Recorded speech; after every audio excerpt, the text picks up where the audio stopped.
Good afternoon. My name is Robert. I am here to break down a side of beef for you guys today on behalf of the HRA. I think I might have earned the position of official butcher. Yes. Okay. Official butcher of the HRA, which I'm super stoked about. I own and run a local food business that provides processing, butchering services on a mobile scale for the farms and ranchers of Colorado. What I do is I go around, I do on-farm slaughter. I take those carcasses with me, refrigerate them, break them down, portion them out, package, label, and then deliver back to farm of origin. I also provide local private chef services as well. So if you want to throw a party at your house but you don't want to cook, you just call me. We are going to do a pretty quick run through of the side of beef.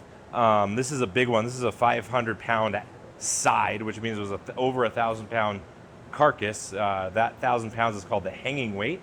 That is the weight that we use to talk about how big the carcass is, and that is the initial number we use when we're talking about yields and stuff like that. I'm going to jump in and start cutting. If you guys have questions, I feel like we could probably just throw them out there and answer them as we go. When butchering something as kind of big and daunting as this, the best way to go about it is to know what your final product is going to be, what you're going for, all of the different parts and pieces that you're going to isolate and grab out of here, and the anatomy of the animal. So we start with the whole animal, the whole carcass. That breaks down into sides when it's split right down the middle in half. Those sides are then split into quarters. You have a forequarter that contains the rib section and the shoulder. So this is the whole shoulder, the whole rib in the forequarter. The hind quarter is going to include the short loin and the rounds. That's going to be some of your primals. There's a couple more primals, the drop, plate, shanks, stuff like that. But these are the four main kind of pieces that the half gets broken down into first. I'm going to jump right in with the round here. And what we're going to do in the round is we're going to isolate the primal and the subprimal muscles. So the round contains a top round, a bottom round, and a knuckle or sirloin. It also has a nice big shank here on the back side. And so I'm going to actually take that shank off first to make this a little bit lighter and easier to work with. To remove the shank, I'm going to find the joint. When you watch videos or listen to butchers talk about breaking down carcasses and butchering and things like that, they're talking about utilizing seams or natural separations between fat, muscle, connective tissue, and bone. So the key to understanding the fundamentals of butchering, especially breaking carcasses, is knowing and understanding where those natural separations and seams are. So the first natural separation I'm going to look for is the joint where the shank bone here meets the femur bone, and there's a little kneecap, there's a little patella right here, and I can feel it's right there. I'm going in at a 45-degree angle, and then I'm coming straight across to meet that cut.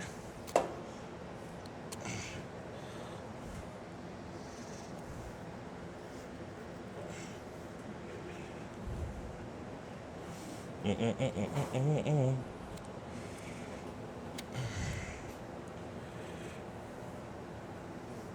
sometimes you got to kind of feel your way around a little bit. Oh, there it is.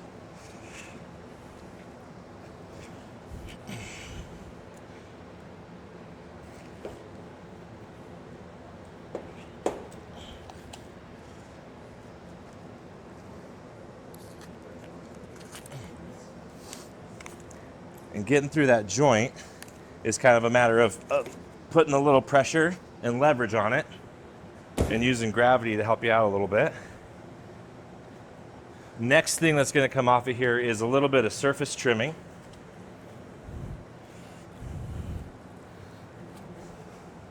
And boop, there's a bucket for that. Shank.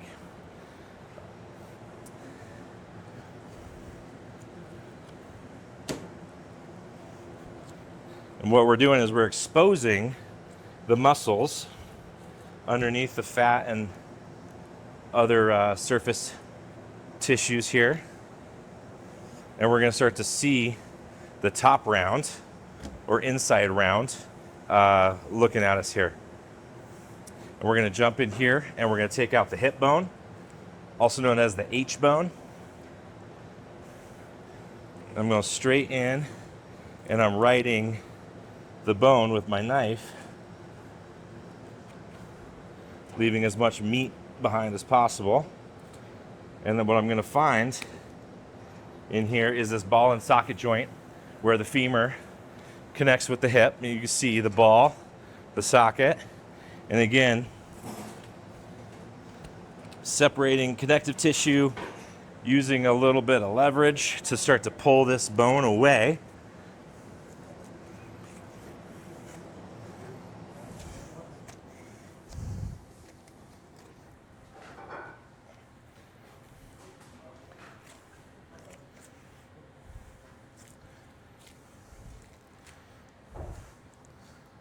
Okay, H-bone, there's some good meat we'll go back and grab off of that for the grind pile. Trim pile. All right, now all we have left in here bone-wise is the femur. And this is where the muscles, the primal muscles and subprimal muscles start to come apart. So the seam that I'm looking for next is this one right here. So top round or inside round separates right here, and you'll see once I get in here into this seam, it starts to separate and pull away from the knuckle and the bottom round or outside round.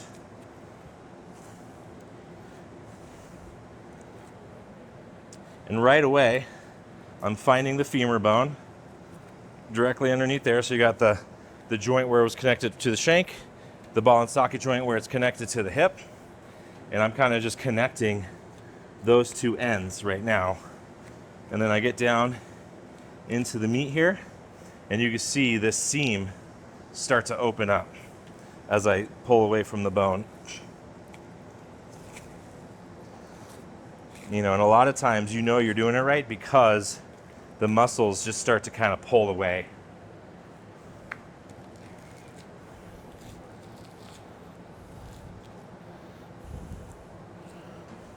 All right, is there anyone that's buying in top rounds for their kitchens right now? Okay, you should be. Top round is awesome. I freaking love it for all sorts of things. That's a whole top round. It's not cleaned up, but when cleaned up, this makes incredible. This is my favorite to use for things like tartare, carpaccio. A lot of different raw preparations are awesome from that because it's nice and lean, but it's got a shitload of flavor. It's also awesome as like a roast beef for slicing. All right, next I'm going to pull the femur out, and that requires kind of separating the muscle away from the bone here.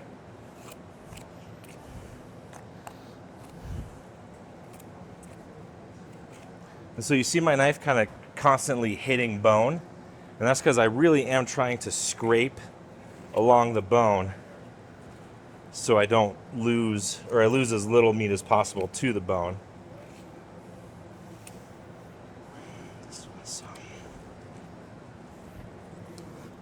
And this is one of those things where the ends of the bone are big, kind of oddly shaped protrusions into the meat, and it takes a lot of just practice and muscle memory to figure out where they are and know just where all that is. So boom, that's a whole femur. Again, we'll go back through, clean up some of that meat off of there to go into the grind pile. And then we just got this little kneecap, this patella, that sits right here at the end of the sirloin or knuckle. Boom. All right, and then we're gonna separate the knuckle off of the bottom round next. Again, I'm looking for a seam, and it's right here. You find that seam, and there's lots of fat and silver skin and connective tissue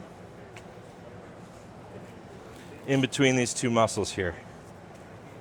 So again, once you find that seam, you know, okay, I'm in the right place. I'm pulling the right muscle group off of there. There you have the whole sirloin, which you're going to cut your petite sirloin steaks from. And then the bottom round, which gets cleaned up. This has the femoral artery running through it with a lot of connective tissue. So we're actually going to take that off of there. And there's a gland, kind of, you can see the gland here, kind of down in this fat. We're going to pull that out. That's not going to go into any of the food. But there's a big chunk of fat and connective tissue right here we're going to pull out.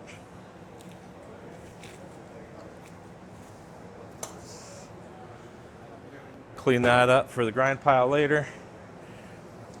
Oh, yeah. There's a big thick layer of silver skin here.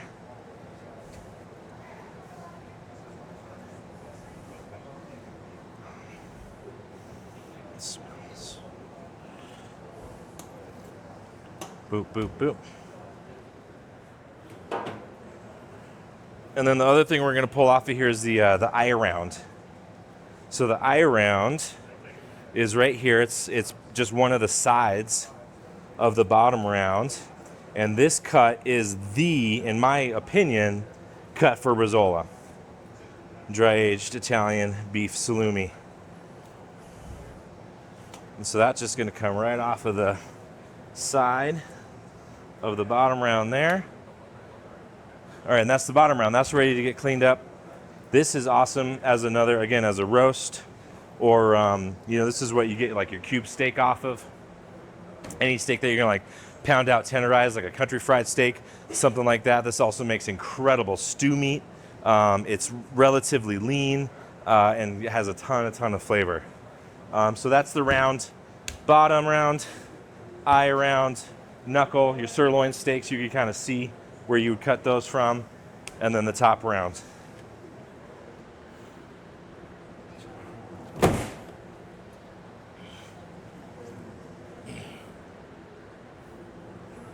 Boop, boop, boop, do, do, do.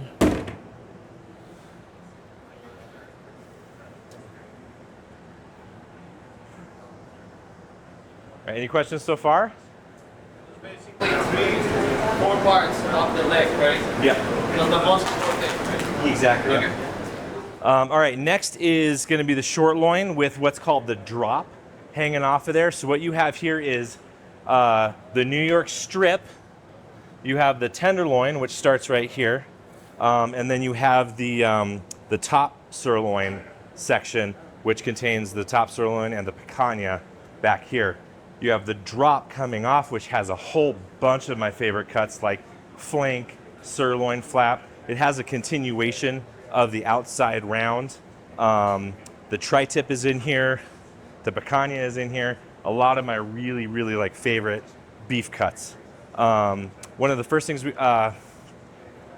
when breaking out the hindquarter from the forequarter, that cut is made based on the skeletal structure of the carcass. You can see here, this is where the tail it stops being the spine and it kind of starts becoming the tail section here. So what they do is when this is hanging from the rail, they look and they say, okay, this is where this turns. And you can see the difference in the vertebrae here, where it kind of makes the turn. There's a corner here. So from this corner, they count 7.5 vertebrae down. 1, 2, 3, 4, 5, 6, 7.5. And that's where they make that split between the forequarter and the hindquarter. And that's a standardized beef cutting, beef breaking fact. The grading, or part of the USDA grading, happens at that cut. So they're looking at the loin muscle, the longissimus dorsi, which starts way up in the shoulder, goes all the way, becomes ribeye. It starts as a chuck eye, ribeye. It becomes the New York strip on this side. It actually goes all the way into the round to terminate. But this is where they look at marbling and extramuscular fat to determine part of the grading of beef if it is to be graded. One of the first things we need to do actually on this piece though is we got to get some of this suet out of the way. Suet is this fat store around the kidney, and when people say they want lard or tallow, that's the fat that you want to render. It has a different molecular makeup than the fat cap. It melts at a lower temperature and it's higher in polyunsaturated fats. It's a healthier fat, and it stays stable longer as a cooking fat. And I've got two jars on my counter at home next to the stove, and one's full of rendered beef tallow and one's full of rendered pork lard. And I use those to cook with instead of any other seed oils. Oh. And when cows have a lot of suet in there, it's always a lot harder than the muscle and anything. It's a lot more work to pull it out.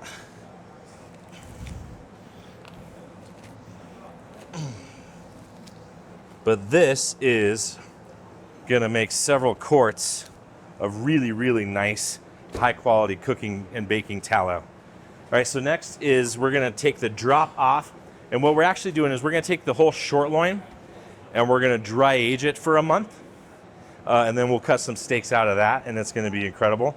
But I wanna show you guys the drop section here. And again, I'm looking for a seam.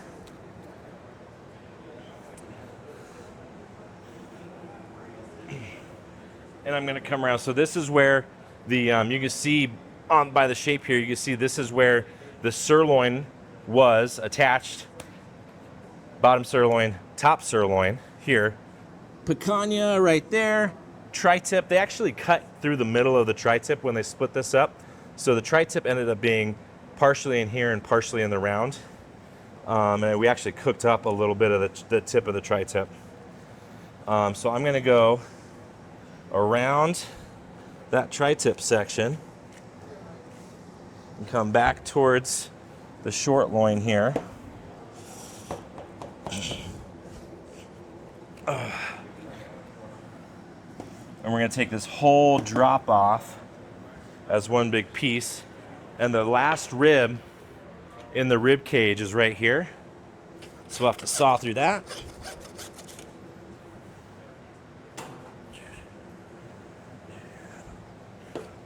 Boom. All right.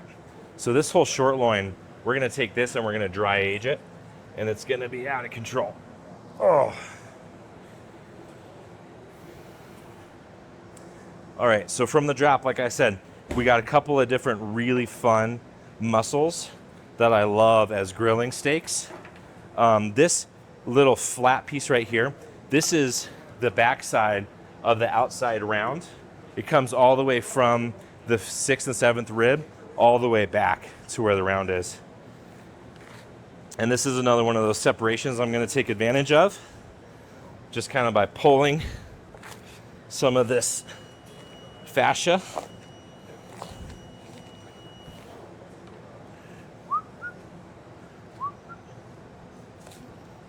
Away.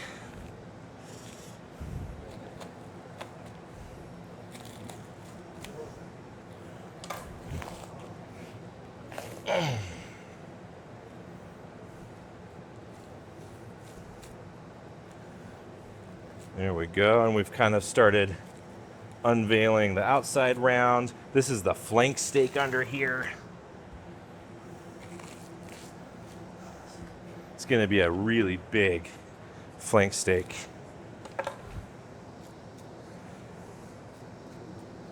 So I'm going to pull this little bit of outside round off, and what's underneath the outside round is a muscle called the sirloin flap. I like the French word for it, the bavette. Like if I'm putting it on the menu, I like to call it a bavette because it sounds fancy and you can charge more for it. Okay, and these are, you know, I made a career out of cooking with all of these cuts that are, you know, if you walk into a steakhouse or a restaurant, most of the time You know, you got your ribeyes or your sirloins or your T-bones, all the cuts that everyone knows. I made a career out of butchering whole animals and serving everything from it. Not only did that make the restaurant super cool, it really brought a lot of excitement and enthusiasm from all of the cooking, all of the cooks and the chefs, and the wait staff. The wait staff gets to be more engaged, more involved in the education of the customers in the restaurant. And what happened was my labor cost would increase a tiny bit, but a lot of times cooks would come in and want to learn. And so they would come in off the clock and they would say, teach me how to butcher. I want to learn how to cut meat. So my labor cost would increase a teeny tiny bit, but what happened was my food cost would drop 10, 15%. Just like that, because you're not you're not spending big money on pre-portioned cuts of meat.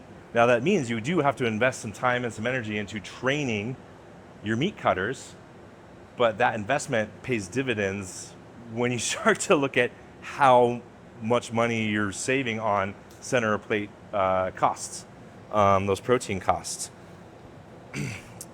All right, so I'm gonna grab the flank out of here, and that's just a matter of kind of finding, again, that seam right there. And I'm gonna pull it away.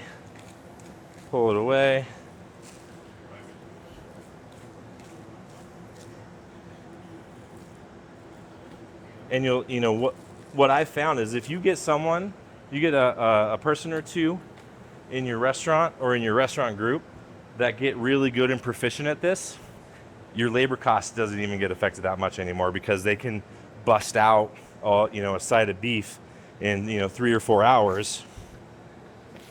And if you're paying them, I don't know, $20, $25, $30 an hour, that's not a huge cost. All right, so that's a big flank steak, but that looks awesome. Some fat.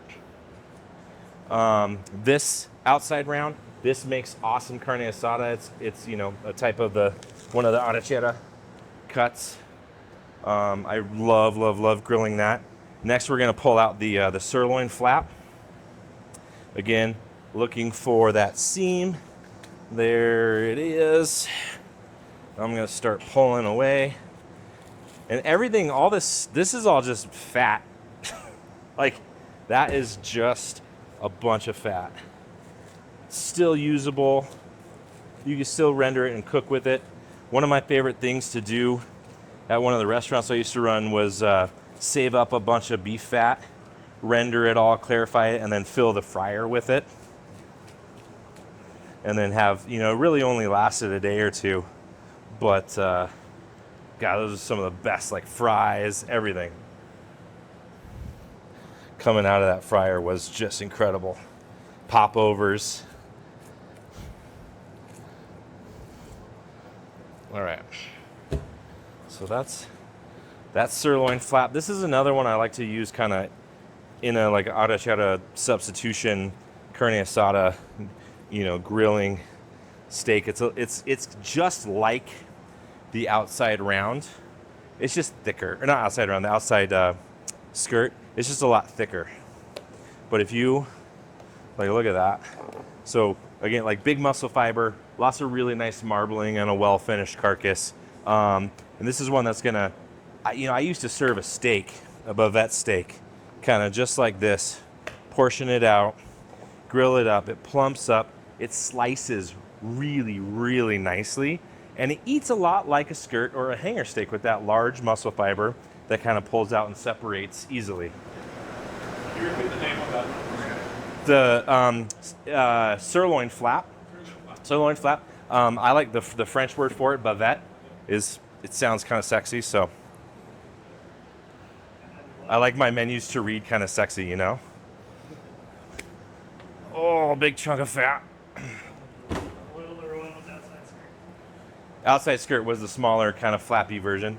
All right, this is getting aged, but I want to show you guys. So the tenderloin is right here. The fat part starts back here by the round and then starts to get thinner and thinner until it tapers off here toward that last rib. And then on the other side of that is the New York strip steak. So if you cut that bone in, boom, you got your T-bones, and then down here where the tenderloin's thicker, you got your porterhouse steaks, or you take the fillet off, you take the strip off, and you got your New York strips and your tenderloin steaks or roast or whatever you want to do with that. And on the back end, top sirloin, picanha,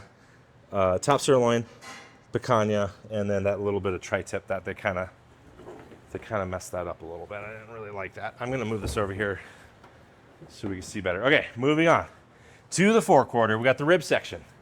This has a whole bunch of goodies in it. You got the inside skirt, the beginning of the outside skirt. You got what's called the navel point brisket.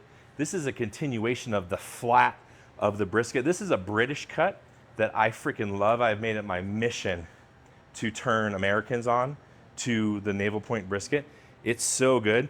My favorite thing to do with it is use it as like a breakfast steak, grill it hot and fast to mid-rare, let it rest, slice it, and it's got the most incredible texture and fat content. It's one of my favorite steaks to eat in the morning for breakfast.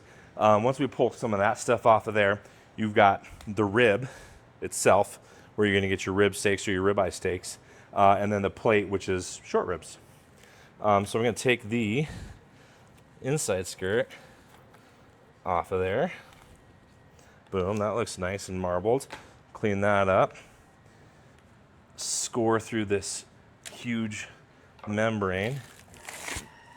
Start pulling that off.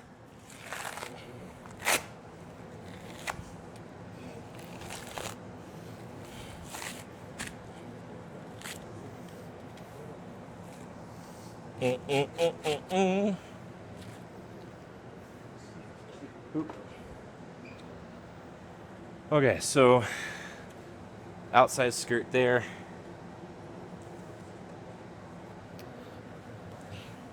Again, looking for the seam, looking for that natural separation. I'm gonna get under there and I can start pulling it back and away.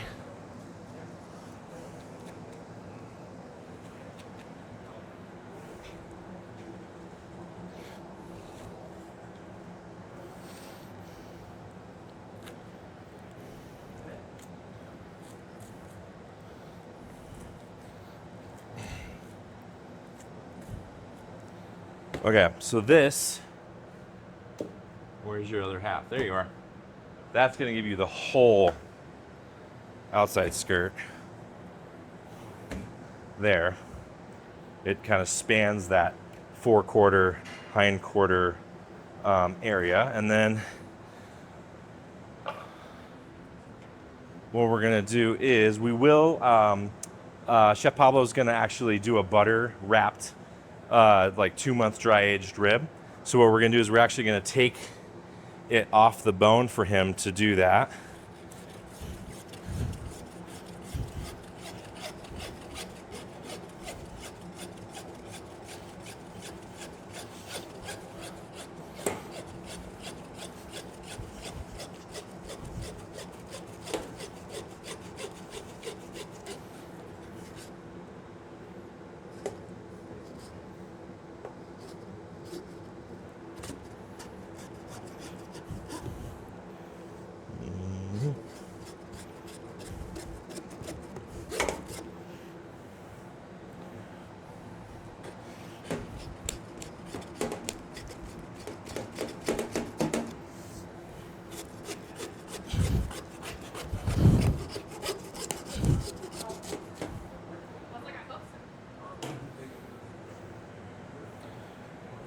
All right. So rib, and then you got the rest of your plate here. This you can take and you can cut your short ribs or your flanken style or Korean style ribs off of this. There's so many different ways to treat this. And this is that navel point brisket I was talking about right here.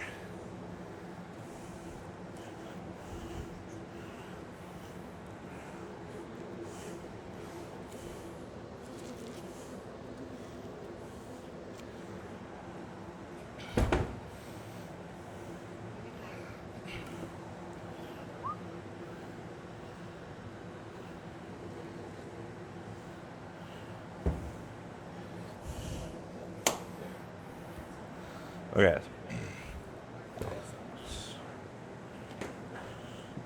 This just gets cleaned up a little bit. It's got a lot of fat and connective tissue and stuff on here.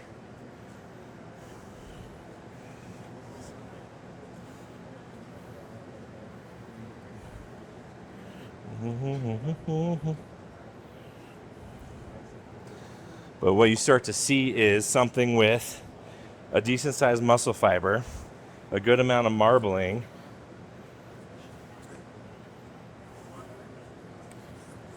and it's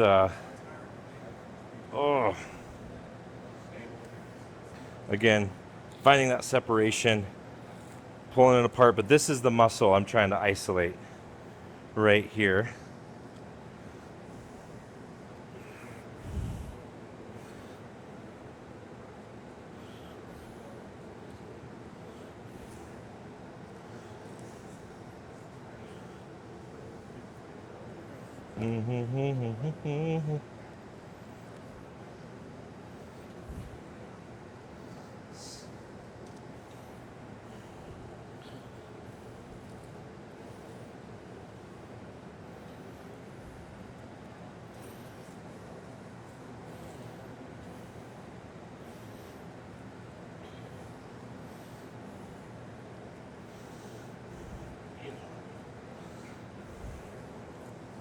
And as a chef, the coolest thing about having access to an entire beef carcass in your restaurant is you already have everything else you need for all the other stuff you're doing.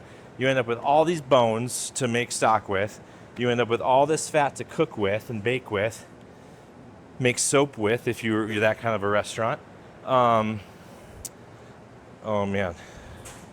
And then you end up with plenty of trim for ground beef, family meal, all that kind of stuff.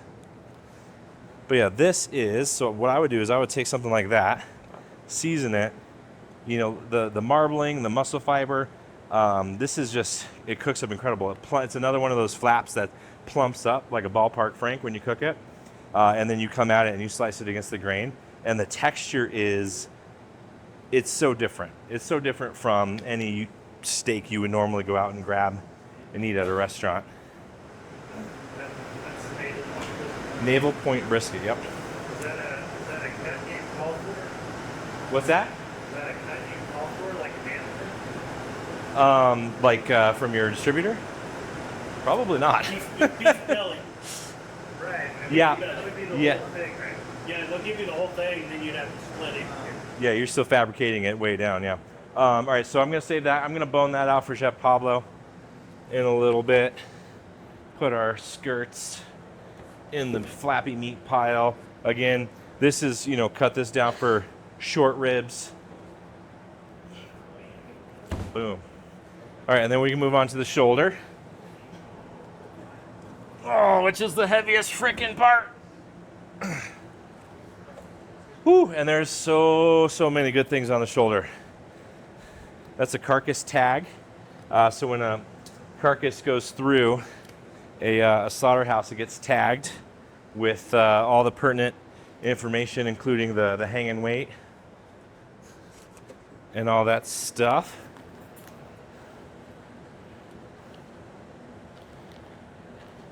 Now the shoulder has some of my other favorites.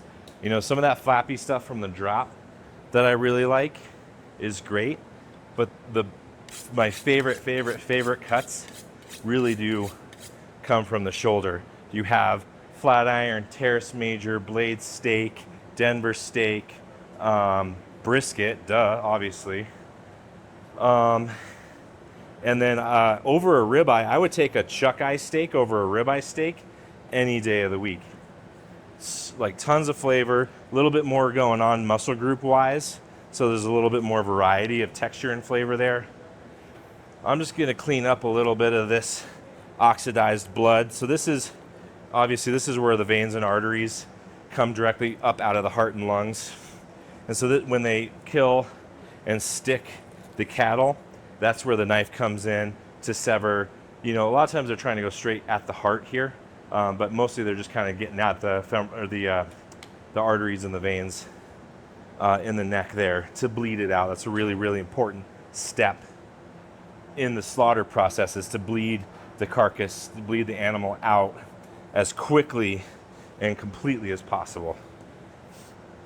All right, I'm gonna saw through these 6 ribs. So that split between the shoulder and the rib happens between ribs. It's either 5 and 6 or 6 and 7. There's a couple different schools of thought there.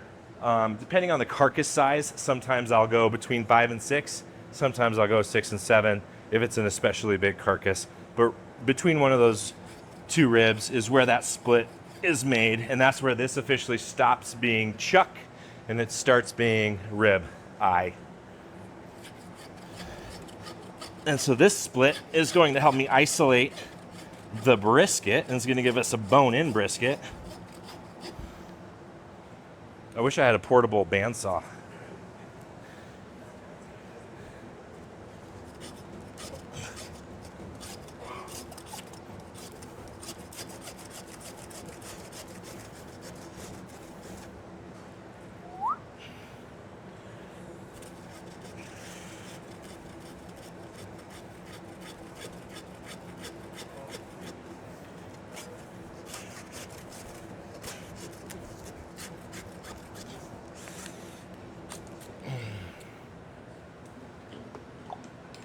Okay, so from that cut through the ribs, I can start pulling the brisket off of the shoulder, and that's gonna open up a whole nother world of possibilities under there. What I'm not gonna do is go so far down as to cut into the clod, the chuck flap, the clod and the chuck flap. So when I do that, I can see all I've gone here. I've gone through the muscle, and I hit this fat and sinew layer, and I know that's where I'm gonna stop and start pulling the brisket.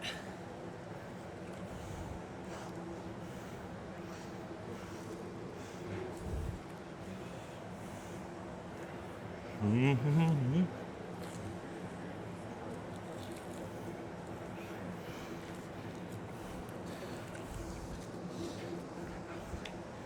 Whew.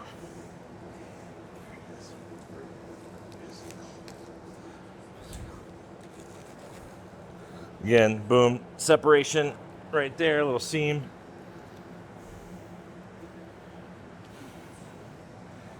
Okay. And then we can pull the brisket off the bone here.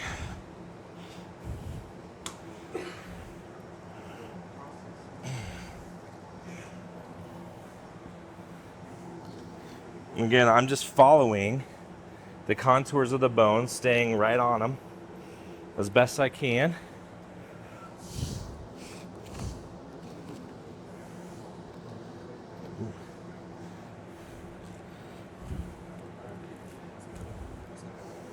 Mm-hmm.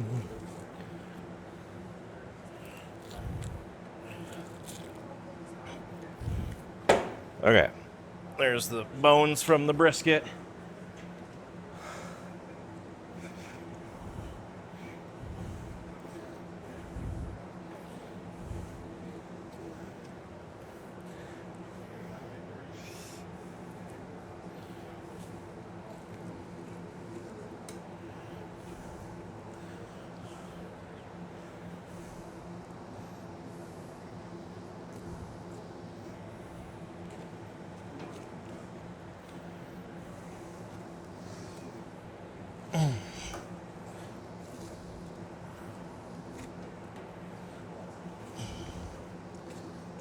Again, I'm finding seams, pulling that little bit of chuck flap off of the brisket, and then there's a bunch of fat. There's so much fat. This was a really, really fat cow. It's funny because all this extra muscular fat didn't necessarily translate into a ton of marbling here. And that has everything to do with breed, feed, and access to exercise and places to run around.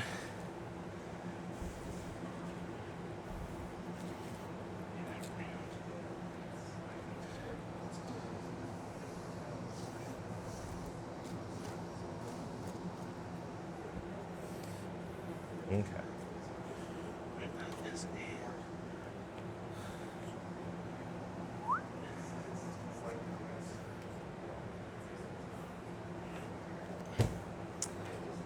All right, so this is what a meat purveyor would sell as an untrimmed brisket. It's still got the fat cap on it. There's still plenty of stuff to kind of clean up and trim around. But that's what you would, that's the cheapest type of brisket to buy, untrimmed. But you're going to end up with a ton of fat and meat trimming if you're buying them in like that.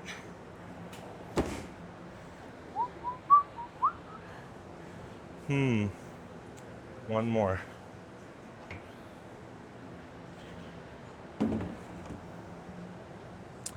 Okay. Oh, we'll deal with the rest of the shoulder. We're going to take this rib and neck section off next. And that's going to expose the chuck right underneath that.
All right, that's the neck.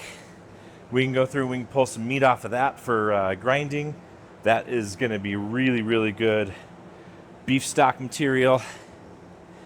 Cleaning up some of this feather bone and tendon here. There's a big, big yellow tendon that runs across the top of the chuck and supports the head here, and that's got to come out eventually. Oh my God.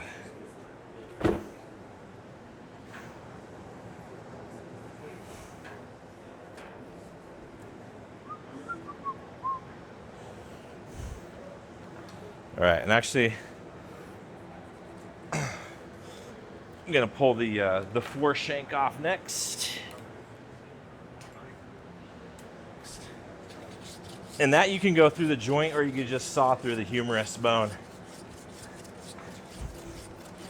I like doing it this way. You cut through the humerus bone just above the joint, because this joint's kind of a gnarly one. And if you cut it with a saw like this, it just looks a little bit cleaner. And these shanks are another one of my favorite parts of the beef. And I always just, I braise them. I cook them forever. I either confit or braise or stew.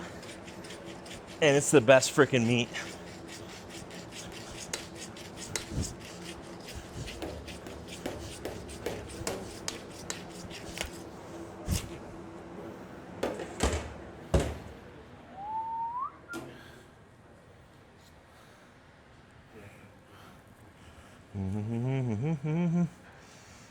Boom, and you see that humerus, that's another long bone, kind of like the femur. So it's got beautiful marrow in the middle there. One of the things that makes it so delicious. All right, chuck's coming off next. And so we could do this one of two ways. We can come in underneath the chuck flap and kind of fillet the whole thing off, or we can delineate the chuck, separate it from the chuck flap, and take them off separately. And again, I'm cutting straight through some muscle, but I'm stopping when I see this silver skin, this connective tissue here underneath the chuck. But I found my seam, and again, I'm just pulling it. And this is what you would call a chuck roll on your order guide. And it sits right on top of the scapula or shoulder blade here. So I'm actually kind of scraping along the flat side of the scapula all the way out. Being careful not to get into the teres major, which is right down here.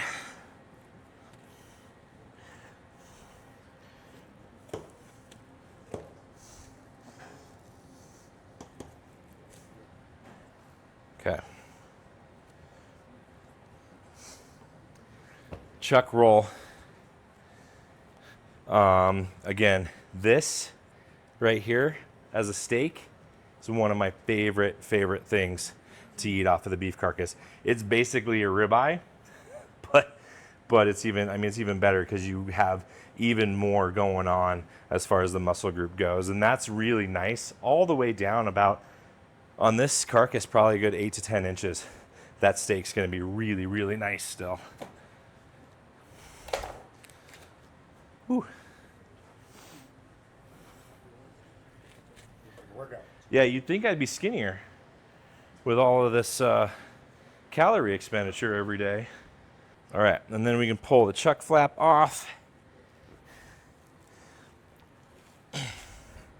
And again, this is kind of where, you know, that knowledge and that skill set comes into play, where you start to just know by looking at it where things come apart.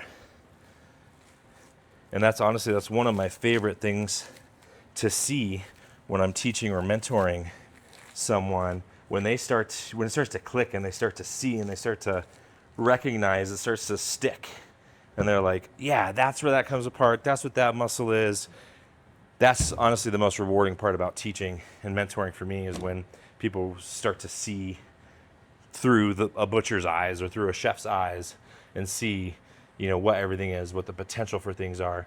But this chuck flap, again, super underutilized, really delicious. One thing you could do is you could leave this on the bone and get some really cool beef ribs off of the chuck. Beef ribs are really yummy. I love smoking those on the bone like that. It's incredible. The other thing is, if you isolate this kind of part of the muscle here and cut steaks out of it, you get a Denver steak. And you grill that up to mid-rare. Even that one does even well at medium. And that's another phenomenal steak. Another one I like for breakfast. Okay, fat. I'm running out of room for fat. Okay, next, we just have a couple of muscle groups left to pull off of here. I'm going to take off the quad. And that kind of sits on the inside. So there's two bones left there. You got your humerus and your scapula, or your upper arm bone and your shoulder blade. So I'm going to pull that out from it kind of goes like this and makes a little bit of a curve. I'm going to pull that big muscle out of there by following the bone down until I hit the joint, and then it kind of turns, and then I hit the scapula bone, and then it kind of curves back up, and that's the clod. Clod is going to give you a really incredible grilling steak called a ranch steak. It's nice. It makes nice roasts too, like a chuck roast or a pot roast. So they'll call it an arm roast. Some people will. But one of the things I like is cut a couple of steaks like that off of there to grill and slice. And that makes for a really cool eating experience, something that not a lot of people are used to or get a lot of. There's a big chunk of fat here we're going to pull off.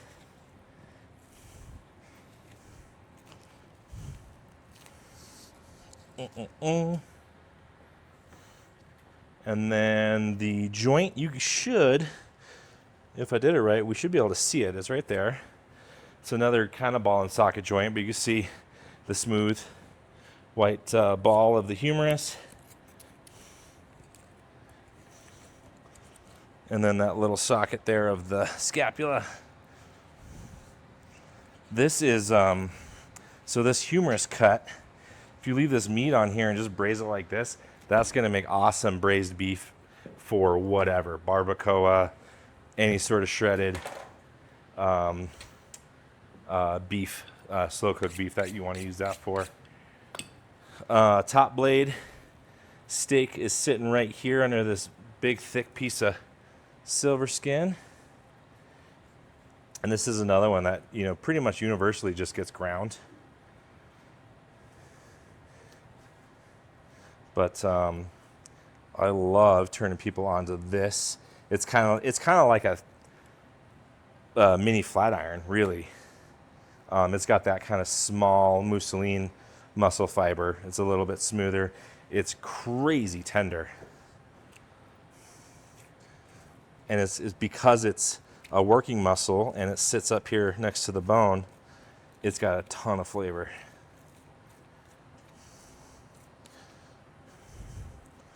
Oh, so we'll pull that off. Top blade steak. Get that cleaned up. Awesome grilling and slicing steak.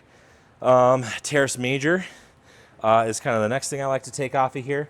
You'll see that on your order guides a lot of times as a bistro tender, especially if they're sending it to you kind of pre-portioned as like a faux fillet. I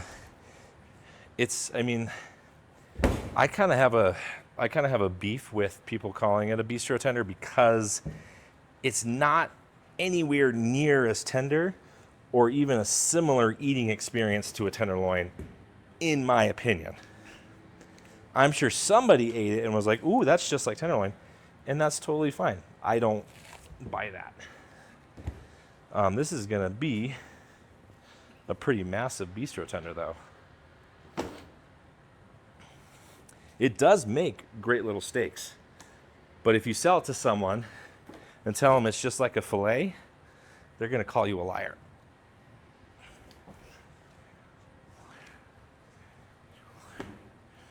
All right, this has a good amount of stuff to clean up off of it.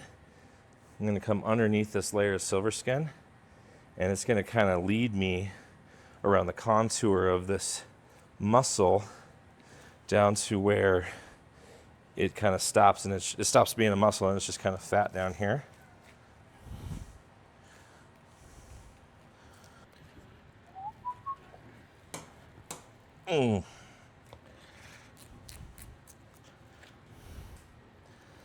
Holy moly.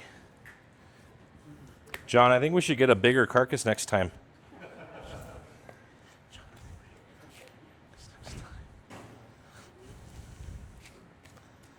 Whew, okay.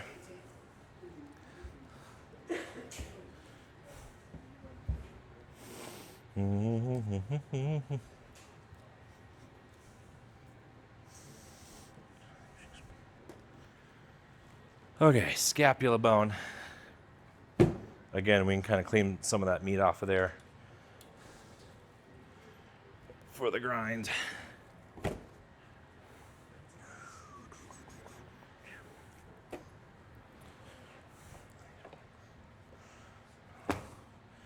All right, and then we're just going to clean up a little bit of this connective tissue on here.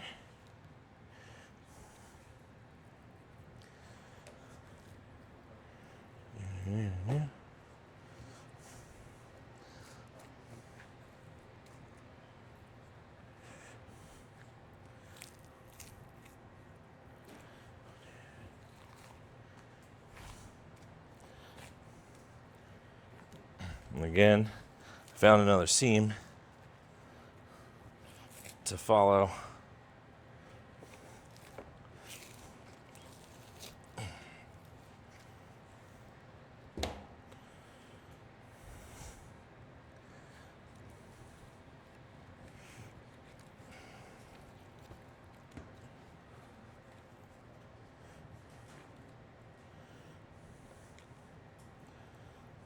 Okay, whole flat iron, trimmed but not fully cleaned and denuded.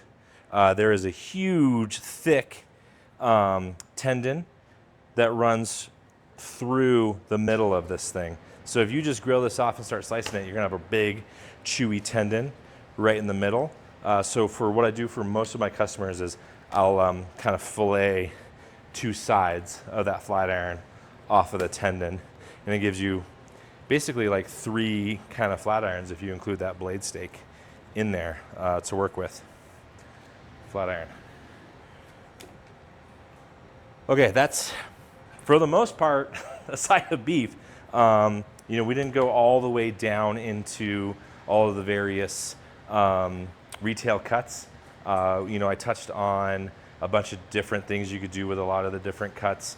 From here, there's still a multitude of options for things we can do with some of these pieces. And yeah, if we had a little bit more time, we could go a little bit deeper into that. But I'm hoping that gives you guys a good visual, a good introduction. You know, it's not everyone has had the opportunity to see a full carcass or a half carcass breakdown. So hopefully next time you cook up a steak or order a steak in a restaurant, you can say, oh, I know what part of the cow that comes from. Questions? As you're kind of putting things in bins, you have a methodology. I kind of saw you like. I started with a methodology. Okay.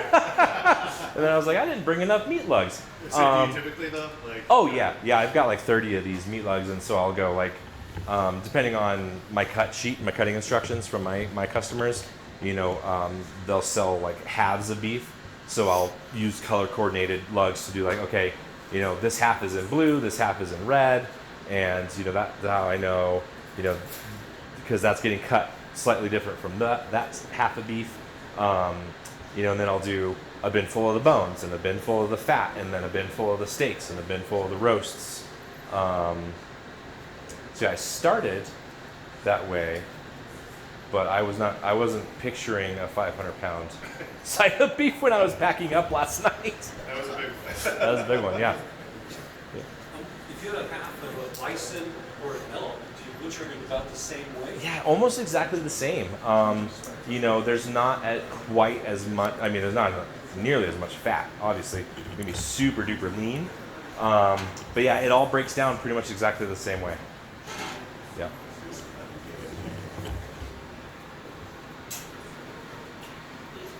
Maybe you said it, but your all-time favorite cut out of this whole thing. Man, it changes seasonally.